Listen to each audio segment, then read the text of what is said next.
named in the report as Wenter Donovan, called 911 to request an ambulance. During that time, Robinson's condition deteriorated. Dr. Gutierrez declared her deceased just before 6 p.m. The doctor was with Robinson for nearly 3 hours, a large discrepancy with her death certificate, which says she died 15 minutes after her injury. Another inconsistency, her time of death, which is noted as 3 p.m. on her.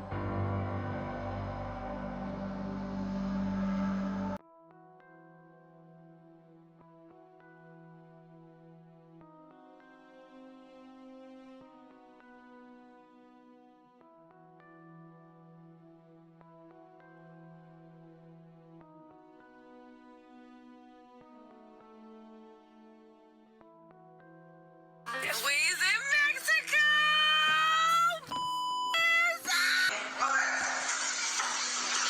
Quilla, can you at least fight back? At least something. At least fight back, something. Get up, bro! Get up!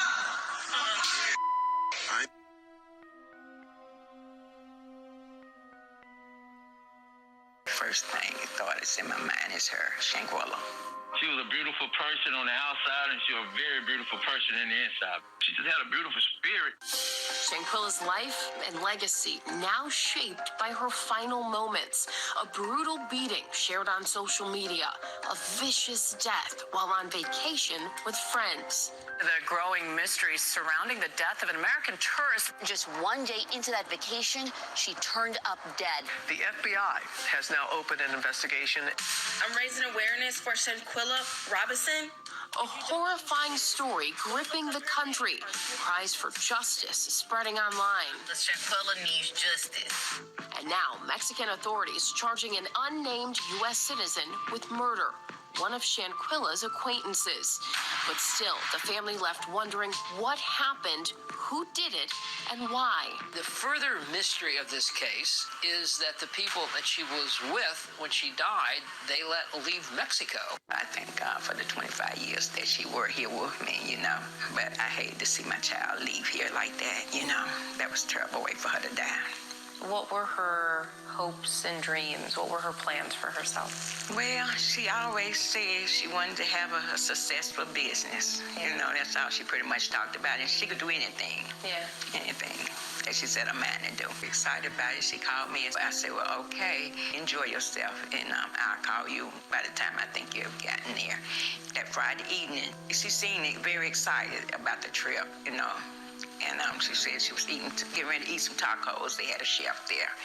And I said, okay, love you. I will talk to you tomorrow. Enjoy yourself. And I never spoke with my child again. I said, okay, love you. I will talk to you tomorrow. Enjoy yourself. And I never spoke with my child again. To tell you how she laid her heart out at the White House, asking for them to help her get justice. So I want y'all to give a big round of applause for Salamandra Robinson, the mother of Shaquella Robinson.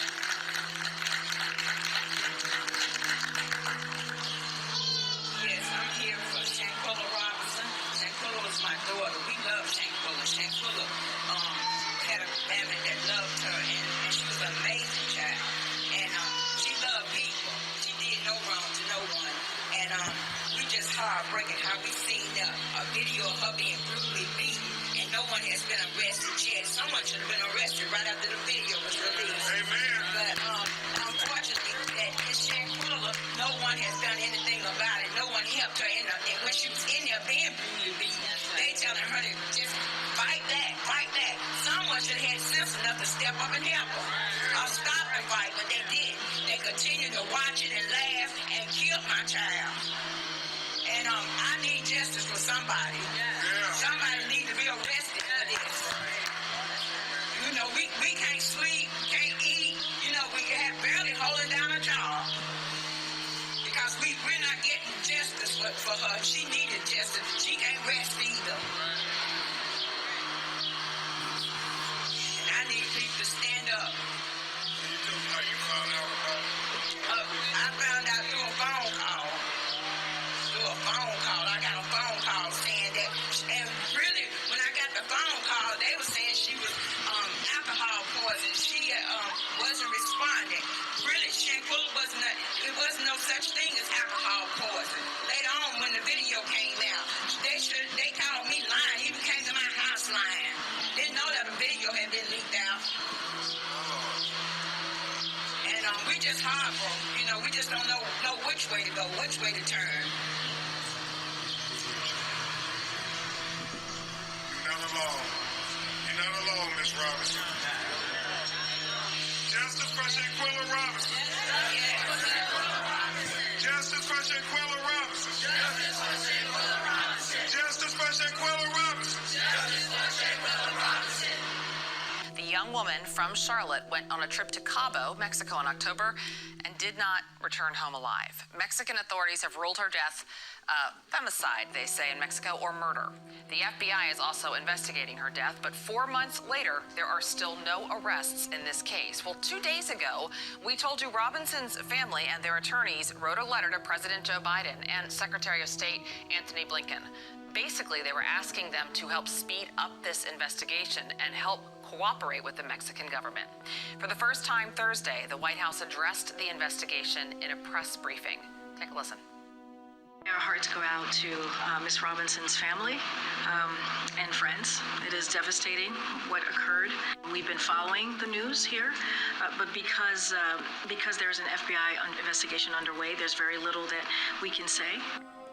So here's a statement we received from the FBI last month. It says in part, quote, "We know this is a difficult time for her family and the community. The FBI is working with the Department of Justice to conduct a thorough and exhaustive investigation." A group on vacation in Cabo San Lucas lied about what happened to 25-year-old Shaquella Robinson. Queen City News first brought you the story about Shaquella Robinson's mysterious death last week. And for the first time tonight, police investigating the case now telling us what they have discovered. Anchor Morgan Francis has been on this story from the beginning and joins us now live in the studio. Morgan, you spoke with that officer just this afternoon. Yeah, Brian and Alicia, I did, and we learned that friends not only told the family that Shaquella Robinson had alcohol poisoning, but they also told that to police. Today, authorities told me that statement was a lie. Tonight, we also spoke with an international attorney who has experience with criminal investigations in other countries about how this process might play out. Thursday, Mexican authorities told Queen City News Shaquella Robinson's friends lied to them about what happened to her prior to her untimely death on October 29th. An officer investigating the case says they interviewed 2 friends at the villa in Cabo who said Shaquella Robinson had alcohol poisoning. The same story her family says they told them. They said she wasn't feeling well. She had alcohol poison. They couldn't get a pulse. It wasn't until her autopsy came back that Mexican police discovered she had a severe spinal cord injury and atlas luxation, which is instability in the uppermost vertebrae. They also didn't see this video showing Robinson get violently assaulted until Wednesday. For that reason, their investigation is still open, and they're looking into her death. There's a huge financial incentive to keep Cabo open and to keep people feeling safe. So to the extent they can find, prosecute, and incarcerate the people that did this, in my opinion, they're going to try to do it. Kurt Kearns is an international attorney with experience litigating international crimes and investigations. Some of what he has to say might not be the most promising news. It's a sovereign state. So that's the first misunderstanding a lot of people have, is that, hey man, if I'm an American and I'm in trouble somewhere, boy, they'll come to my rescue. And the reality is, not unless there's a really big interest internationally in coming to your rescue, because they will not upset international relations with a sovereign nation just to help out. The police officer investigating the case tells Queen City News if they find evidence that leads to an arrest, they have authority to bring the group back to Mexico and, quote, they will have to answer to Mexican law. While the FBI and U.S. State Department say it's not their jurisdiction, it doesn't mean they can't investigate either. Upon invitation, FBI can come in and assist. Upon, invitation, the State Department can get more and more involved, but it's only upon invitation, i.e., do they want us there? The police officer said they are in contact contact with the FBI and consulate and urge anyone with information to contact the local FBI office, and they will relay that information to Mexican authorities. The Mexican Attorney General has issued an arrest warrant for an unidentified friend who was on that trip. Today, Channel 9's Joe Bruno traveled across North Carolina to try to track down 4 of the friends who were on that trip. He's live tonight with what happened out there. Joe? Well, federal and international investigations are still ongoing into the death of Shaquella Robinson, and I'm still trying to get a hold of the people that were on that trip with her. One of the hundreds of cases on the docket in the Gaston County Court Thursday morning belonged to one of the people who went on the trip with Shaquella Robinson. He pleaded guilty to a minor speeding charge, only having to pay $15 plus court fees. Our hope was to talk to him after the case, but he wasn't here. An attorney appeared on his behalf and told me he isn't representing him in the Shaquella Robinson case. Since nearly everyone on the trip with Robinson has changed or disconnected their number, we hit the road trying to get in touch with them in person. No one was present at the first home in Jamestown. But as I rang the doorbell, I noticed a business card taped to the door. The Forsyth County Sheriff's Office declined to comment, citing an ongoing investigation. We had no luck in Winston-Salem at a home associated with another person on the trip, and after a 45-minute ride to another home in Greensboro, I was told the person who was on the trip no longer lives there. Because no suspects or people of interest have been identified in this case, we are not naming any of the people that were on the trip with Shaquella Robinson. And as we have been reporting, the state attorney general did issue an arrest warrant for one of the people on the trip. At this time, we have not been able to confirm any arrest has been made, and the state attorney general's office is not identifying that person at this time.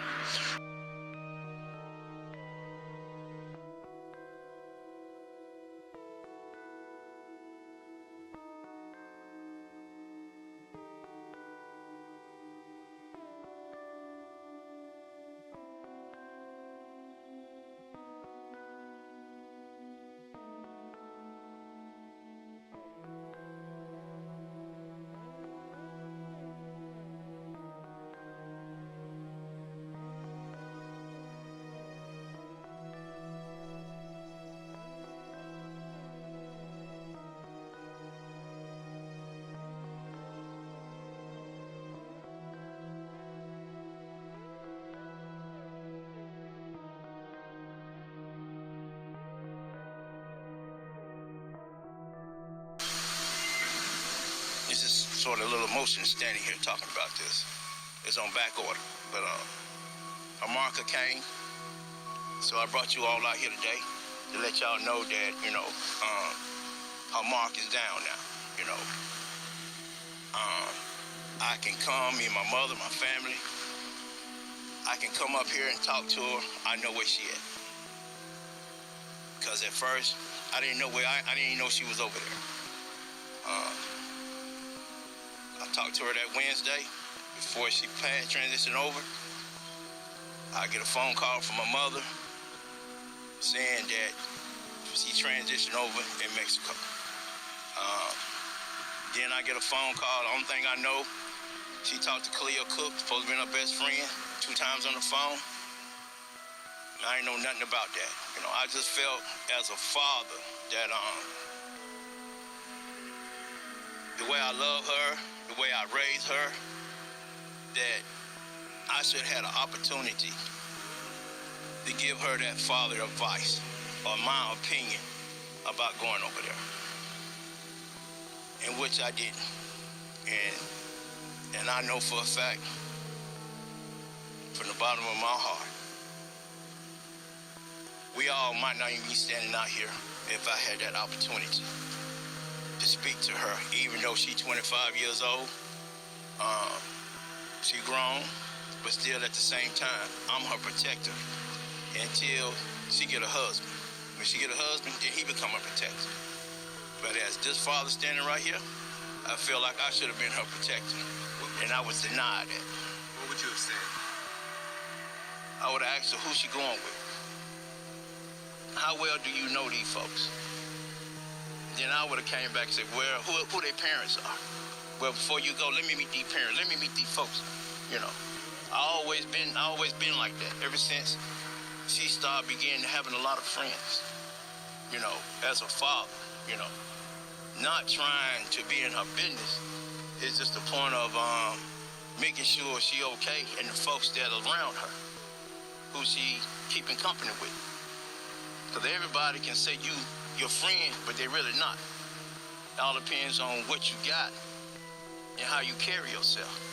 She carried herself very well, because that's how I taught her, you know. The respect, morals. Did you met these friends? No, I never met her. Didn't know nothing about her. You know, only thing I know, her mother said they went to school with her, and she's gonna tell me, you know, told me, well, you don't know them. So I said, do you know them?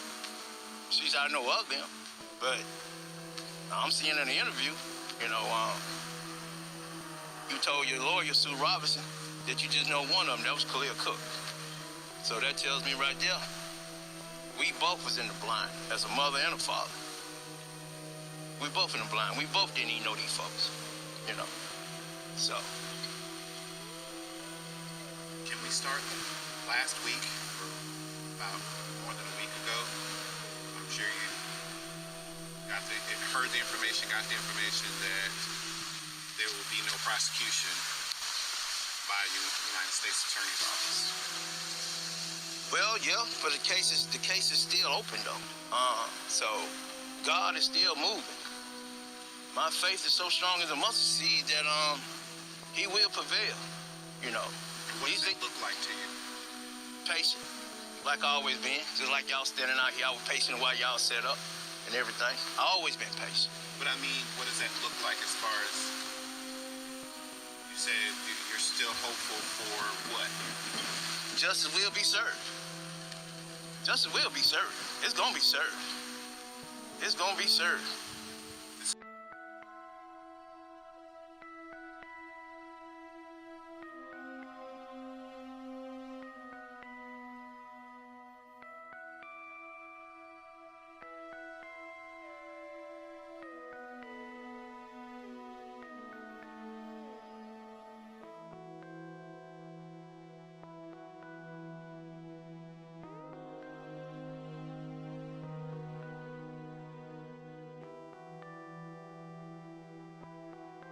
And today, renowned civil rights attorney Sue Ann Robinson will gather with the community's supporters after meeting with federal authorities in the Queen City. Initially, Shaquella's friends claimed that she died from alcohol poisoning, but an autopsy revealed that it was a severe spinal cord injury. At 1:30 this afternoon, the legal team will join Robinson's family for an update after going on a fact-finding mission to Mexico. Does the name Shaquella Robinson mean anything to you? Because it means a lot to me. This beautiful young girl with her life ahead of her goes on a girls' weekend with some friends, and she never makes it back home alive. A very disturbing video is released of Shaquella in her, listen, these, I'm calling them girls, they're all, I think, in their early 20s. Shaquella was 25 at the time of her death. So all of the girls, young ladies, go to a Mexican resort, and it's a 5-star, it's a beautiful resort. But then stunning video emerges of her so-called friends. Shaquella's mother and I both believe, because she sleeps without her clothes on, that she was woken up by the friend girls and some guy that was a friend as well, not a lover, a friend. Somebody was videoing all this. They get her out of bed, she's buck naked, and they start a fight with her. I can hardly stand to look at the fight, because in the fight where they're beating her, one woman in particular, her head goes sideways. Shaquella dies because of that injury. I've got her death certificate right here. And joining me right now is Irv Brandt, Senior Inspector. This is why I have Irv on with me today. He's an expert, U.S. Marshal Service, International Investigations.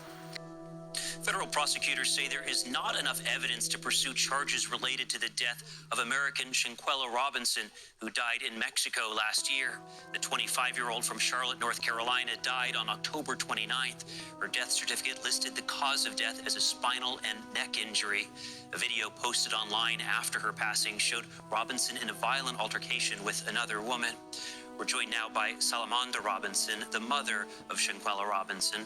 Salamandra, first of all, we're so sorry for your loss. What does it mean for your family to hear that federal charges will not be pursued? We was very disappointed. I'm sure. Were you surprised?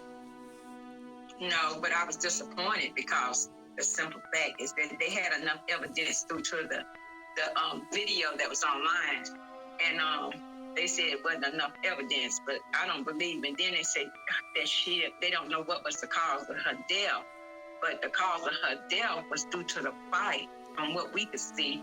And she said she didn't have a broken neck, and she also died from the swelling on the brain, but she also was beaten.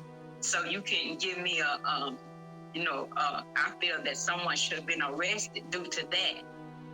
But they trying to say that it didn't. So I might have to have her body exhumed because we need another autopsy. Wow, and I'm sure all of this being said by a mom, these are just unimaginable things to be discussing about your daughter. Where does your fight for justice go at this point? We're gonna keep going. We will be in Washington on May the 19th. And your lawyers criticize the lack of urgency from U.S. authorities in this case. What do you feel should have been done differently? I feel that they should have took this case and took it serious when it first happened. They didn't step up to the plate and do what they needed to do from the very beginning. They said it was out of their hands, but it looked like to me they didn't try to do anything, and they really failed my family, as being the FBI and the government here. We has really been failed, because my daughter didn't deserve to die like that, and brother was in Mexico or wherever it was, and they need to make a law and let people know that you can't go out of town and do nothing to someone and come back and think that you's okay with it. There was a video, everybody seen the video, so there should have been some charges should have been made, and I'm talking about here in the United States. We're focusing on the legal process and moving forward, but just for a moment before we go, can you describe what this has been like to go through as a family? It's been a nightmare. The whole 5 months ain't been nothing but a nightmare to me. From one country to another, there has to be a common crime covered under the treaty. You don't think murder would rise to that, Irv Brandt? I mean, listen, I like you a lot, but I don't like anything you're saying. Yeah, I understand that. It's complicated, Nancy. Give me a minute and I'll explain it to you. Yeah, dumb me down for me, because I'm just not that smart, Irv Brandt. Yeah, right. I'm talking to a lawyer. You're going to cut me to pieces. I've seen a lot of ding-dong lawyers. They're not all smart, trust me.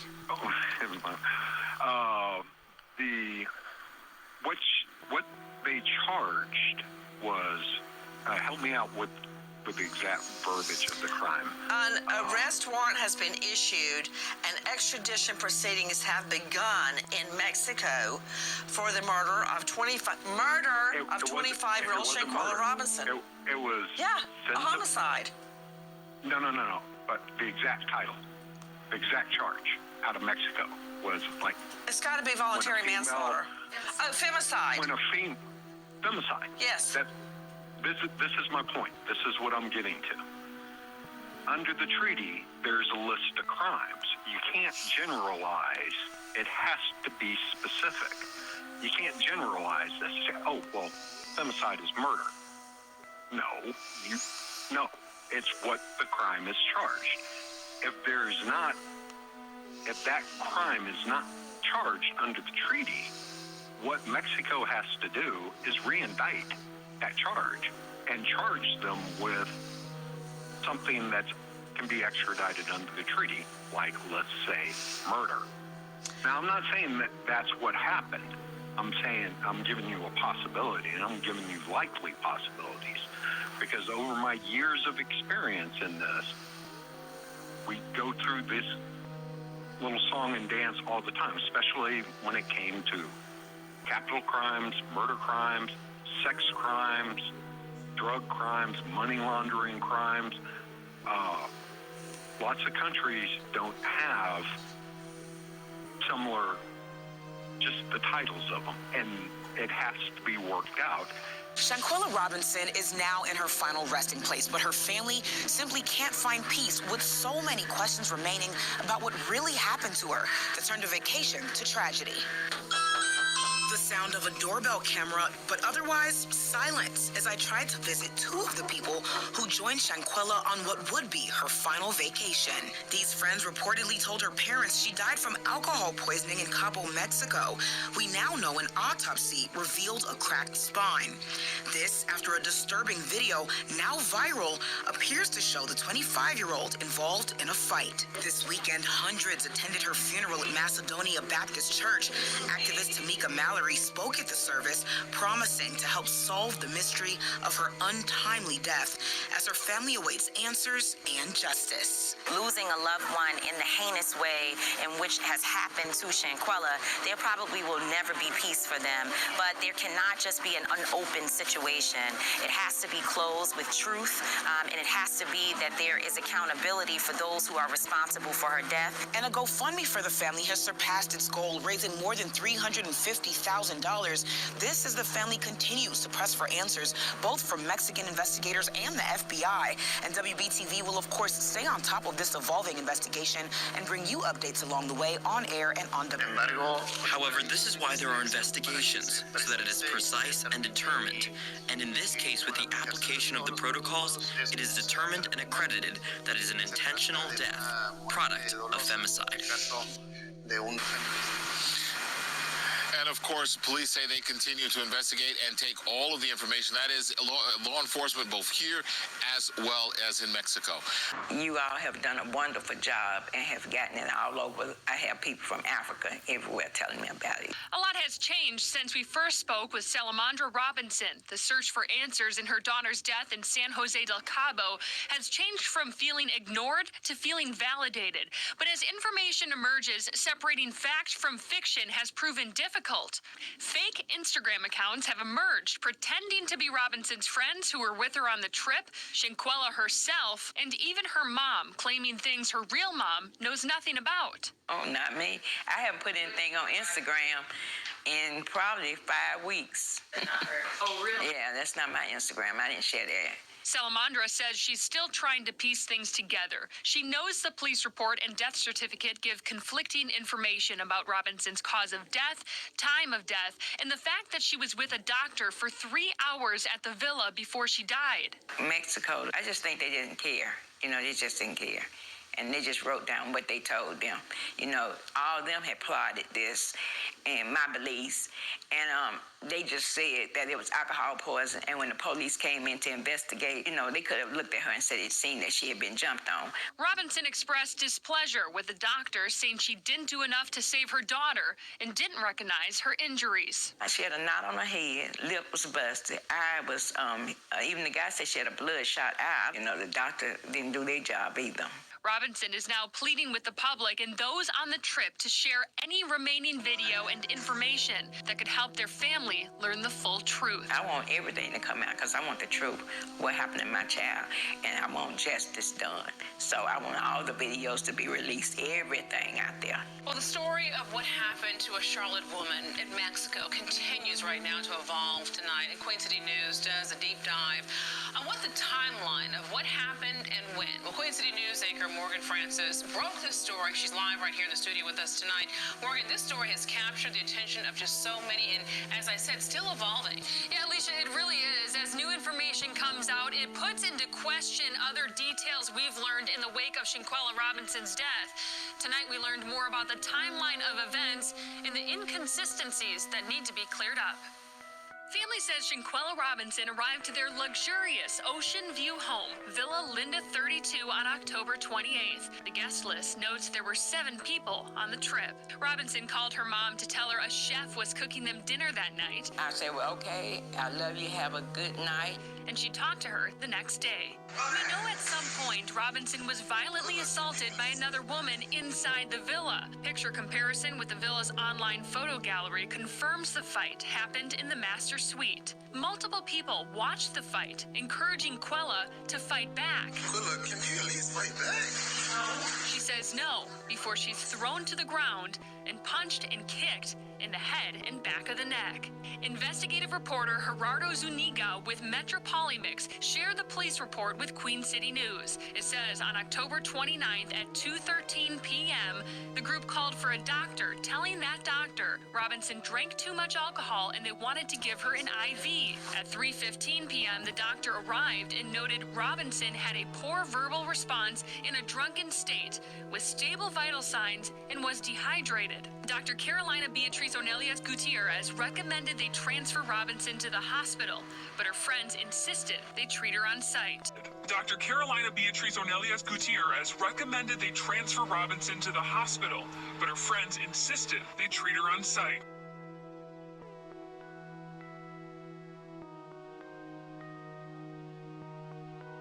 October 20, Robinson had a seizure, and that's when her friend, named in the report as Winter Donovan, called 911 to request an ambulance. During that time, Robinson's condition deteriorated.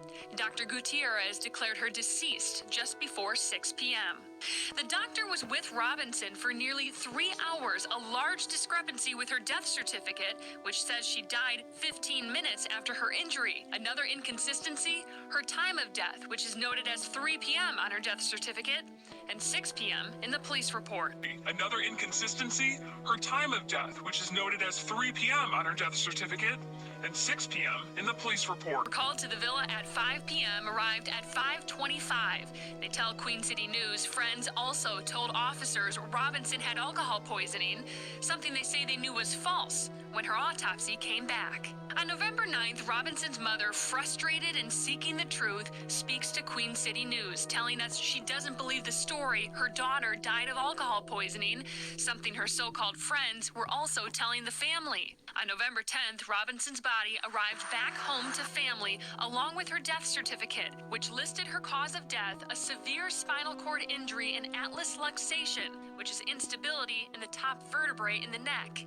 It indicated to family she had been beaten.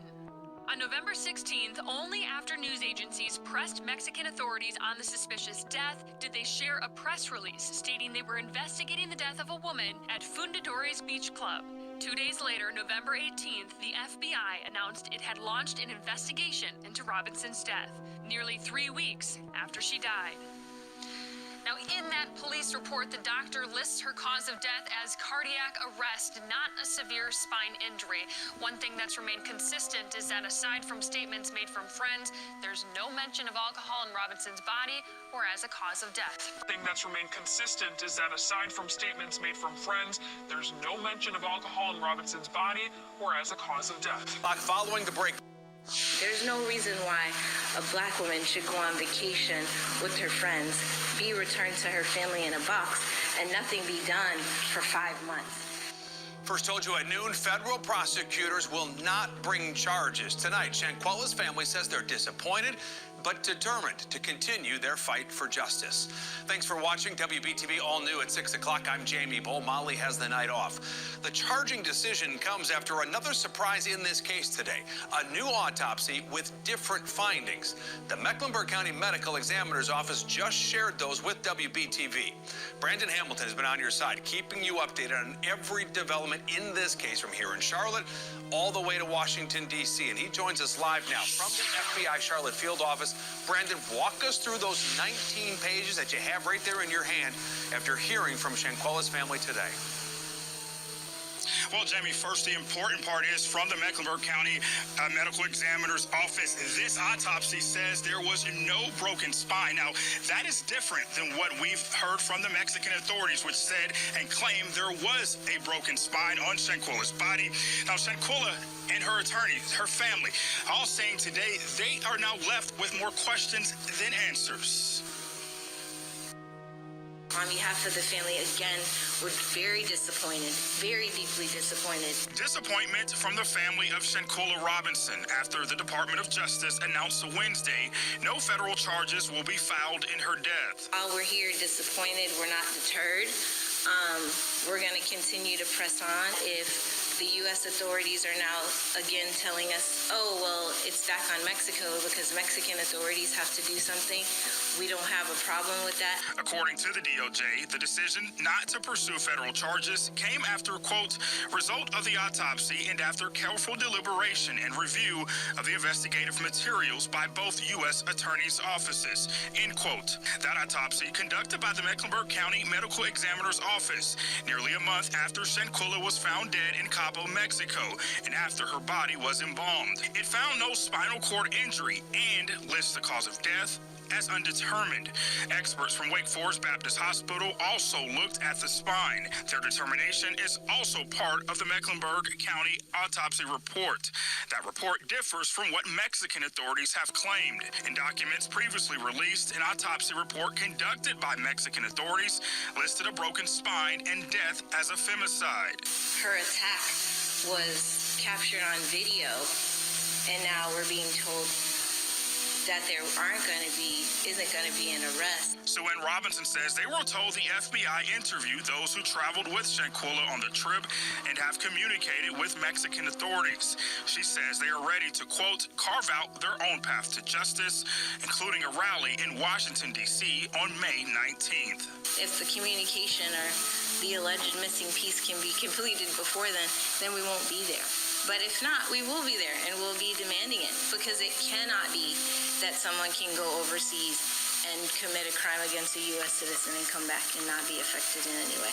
Mexican authorities pursuing their case against an American suspected of killing an acquaintance at a luxury resort. They're looking to extradite the suspect to face charges. ABC's Serene Shaw joins us with more as that woman still hasn't been named. Serene, good morning. Hey, good morning, Janae. A 25-year-old went down to Mexico with some friends to celebrate someone's birthday. And just one day into that vacation, she turned up dead.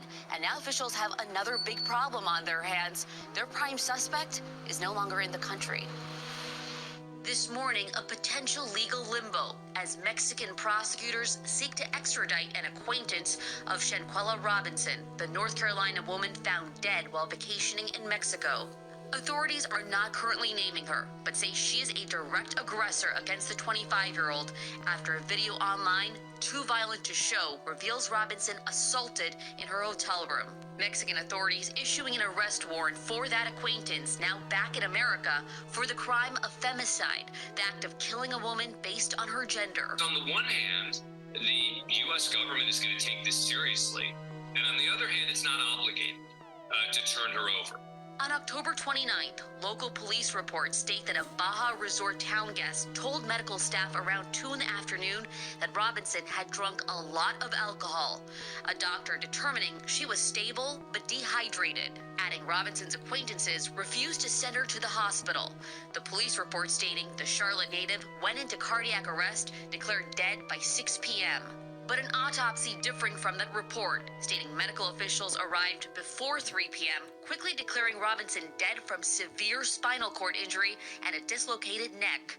Robinson's family wants answers. I'm just waiting on that day when someone can be arrested. That's all I'm waiting on. As for those contradictions, Dan Abrams tells us that can happen when you have different officials looking into the same case, but that can be problematic for prosecutors. Janae? Still so many unanswered questions. ERS, thumbs up if everybody can hear me. Everybody good? Thumbs up? You good? All right. Well, we're here for another moment where our fight for justice continues. The beat goes on, whether or not it's community building, as we just did with these panel discussions, or whether or not it's press conferences where we lift up names of those of us who need us to scream a little bit louder so we can have the raindrops of justice drip down upon us today. And today, at this press conference, we're here to talk about Ms. Robinson. Yes, sir. So we're here to talk about someone who we did not forget about. Amen. We're here to talk about a travesty and an injustice, but even more importantly, we're here to have a call to action. Yes, sir. You know, we talked a lot about holding our leaders accountable and holding our friends accountable, but it's time for Washington, D.C. to act so that we can have justice in North Carolina. It's time for Washington, D.C. to act so that these parents can begin the opportunity to grieve. Yes, man. So that they can actually sleep at night knowing that they fought for justice for their loved one. I love fighting alongside Ben Crump because I know that drum beat never stops. He's a drum major for justice, a drum major for peace. And even when he's not necessarily doing the work that you always see on TV, he's always fighting. Amen. And so Ben asked me, he said, Bakari, will you help us echo those calls to Washington, D.C. to get this family some justice? Man. And I said, I'm a little boy from Denmark, South Carolina, but they look like they part of my family. And so we're going to continue that fight. We're going to have Ben Crump come up and speak. We're proud to be here on this illustrious, historically black college campus where we've had these fight for justice before. Yes, sir. HBCUs are no stranger to this fight. That's right, Daddy. And so we're here again to scream loudly, and I will start by asking the President of the United States, the Vice President, both of whom I call friends. I'm asking for Merrick Garland, another individual I call a friend. I'm asking for Anthony Blinken, another individual I call a friend, to do what's right and to do what's just, to do what's righteous and to do what's justice, which is to make sure that individuals are brought to justice for harming one of our beautiful black sisters. Amen. With that, breaking right now at 4, the father of a Charlotte woman found dead in Mexico, now reacting to the news. Federal officials won't be pursuing charges in what her family is calling a surefire murder. Good afternoon. I'm Brian Blakely. And I'm Annie Satowski. The case of Shaquella Robinson has garnered national attention as her true cause of death still remains a mystery. Queen City News reporter Daniel Pierce is live in Huntersville, where, Daniel, we just heard from Shaquella's father. Yeah, and Daniel, we've heard a lot from other family members, but this is one of the only times that the father has ever publicly spoken about this case. What did he have to say? Yeah, well, to take you back on that, the last time that he spoke was at her memorial, which happened just weeks after the news broke that she had passed away. And he told me today that he still does have faith in the FBI, even given the fact that last week they announced that they are not going to be seeking federal charges in this case. Speaking with Bernard Robinson, he said that he was talking with them last week. He was told that they do a lot of work, especially a lot of work behind the scenes, and that at times they don't release all the information that they have. And he does take some comfort in that, knowing that they are still seeking that evidence. Now, the news that came out last week that no charges were going to be brought against these individuals connected to his daughter's death or believed to be connected with his daughter's death. He is also finding solace at what is happening out here on Betty's Ford Memorial Garden. This right here is where Shaquella Robinson is buried. That 25-year-old, his daughter, has been resting here for the past 20 weeks. She's laid here with no headstone in that time frame. Bernard said that after weeks of delayed, her headstone finally came in, and he was just able to put it in the ground. Now, he is encouraging everyone who has been touched by Shaquella's story and her family's fight to simply come out here, see it, reflect on it. If you are feeling discouraged, use this as a symbol of hope that there will be justice in this case. Now, off the news of what was released last week, I did speak with her father and asked him if he has received that hard copy in his hand of the autopsy report of his daughters. He said that that is something that he is still trying to physically get a copy of. He did say that it was incredibly discouraging to hear the discrepancies between what U.S. coroners found and what was found by Mexican authorities. That is something that he's hoping by having copies of both of these autopsies and having continual conversations, someone might be able to make sense of it all. Live in Huntersville, Daniel Pierce, Queen City News. For the very latest on the Shaquella Robinson investigation, including a full timeline of her passing, be sure to head to our website. Just into the WCNC Charlotte newsroom, no federal charges will be filed on the death of Shaquella Robinson. That's according to the U.S. Attorney's Office. Robinson died while vacationing with friends in Mexico nearly 5 months ago. Today, the U.S. Attorney says they reviewed all evidence, including autopsy reports, and found the available evidence just doesn't support federal charges. Robinson's family and their attorney are holding a press conference at 1:30, so in a little over an hour. We'll be there, and we'll bring that to you live. It's been nothing but frustration, and it's an emotional roller coaster. Because now we back to the beginning, to how we was feeling 5 months ago when we first heard of her death. So we think it's a sad situation. And I solely stand on that. Those people in that room that was on that trip with my sister caused her death. Even though it's some discrepancies between the two examiners, the autopsies, their reports, both reports, she died a horrific death. Here in the state, she had blunt force trauma. We all know that's to the head, and she suffocated. She had trauma on the report from Mexico as well. So we are at disbelief. And I think the world is at disbelief. How can no charges be brought when we see and witness some form of violent attack towards her? Everybody's seen that video. And then they come back, and here we is. They brought us in a room. It's about 10 or 12 FBI agencies that all had a part in the investigation. And the only thing they can tell us that her death is undetermined. So we baffled, actually. And we're upset. And we're exhausted. No family should have to go through what we go through, what we have been through. And then it being public, that makes it even worse. No family should have to go through what we go through, what we have been through, and then it being public, that makes it even worse.